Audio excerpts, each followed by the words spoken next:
Hi అండి. ఈరోజు మనమైతే చద్దన్నం ఎలా చేసుకుంటామో దాని యొక్క యూజెస్ ఏంటో తెలుసుకుందాం. ముందుగా మనకు నైట్ మిగిలిపోయిన రైస్ కానీ లేకపోతే చద్దన్నం చేసుకోవాలనుకున్నప్పుడు ముందుగా ప్రిపేర్ పెట్టుకున్న రైస్ అయినా తీసుకోవాలి. రైస్ ఇలా తీసుకోవాలి. నెక్స్ట్ ఒక కప్పు పెరుగు అయితే నేను తీసుకుంటున్నాను. పాలైతే పాలు కూడా తీసుకోవచ్చు. పాలు తీసుకొని అందులో కొంచెం పెరుగు తోడు వేసుకోవచ్చు. అండ్ కొద్దిగా వాటర్ కూడా యాడ్ చేసుకోవాలి. బాగా కలుపుకోవాలి. ఇలా అయితే మిక్స్ చేసుకోవాలి మొత్తం. నెక్స్ట్ రుచికి సరిపడా సాల్ట్ అయితే వేసుకోవాలి. అండ్ సన్నగా తరిగి పెట్టుకున్న ఆనియన్స్ ముక్కలు వేసుకోవాలి.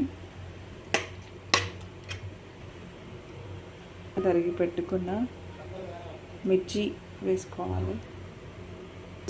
ఇలా మూత పట్టేసుకోవాలి. ఇది ఓవర్ నైట్ మొత్తం ఇలా చేసుకోవాలి. అండ్ మార్నింగ్ వచ్చేసి చూడండి ఇలా వచ్చేసింది. ఇది ఇలా కలుపుకొని మొత్తం మనం ఇక సర్వ్ చేసుకొని తినడమే. ఇది మేమైతే మంత్లీ 4-5 టైమ్స్ అలా తింటాము.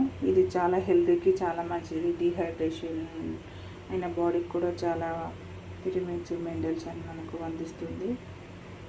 మంచి బ్యాక్టీరియా కూడా ఫామ్ అవుతుంది బాడీకి. ఇదైతే సమ్మర్లో అయితే మేమైతే చాలా ఇదే తినేస్తాం.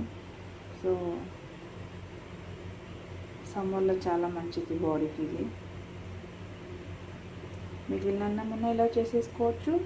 లేదు మనము చద్దన్నం చేసుకోవాలనుకుంటే మనం ఎక్స్ట్రా రైస్ కూడా మళ్ళీ యాడ్ చేసుకొని చేసుకోవచ్చు వండుకొని.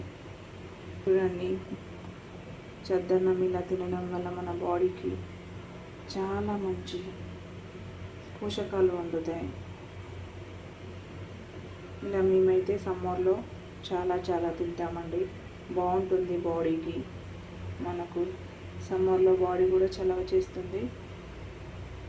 సో సమ్మర్ రెసిపీ అంటే చద్దన్నం అంటే సమ్మర్ రెసిపీ అంటే చద్దన్నం.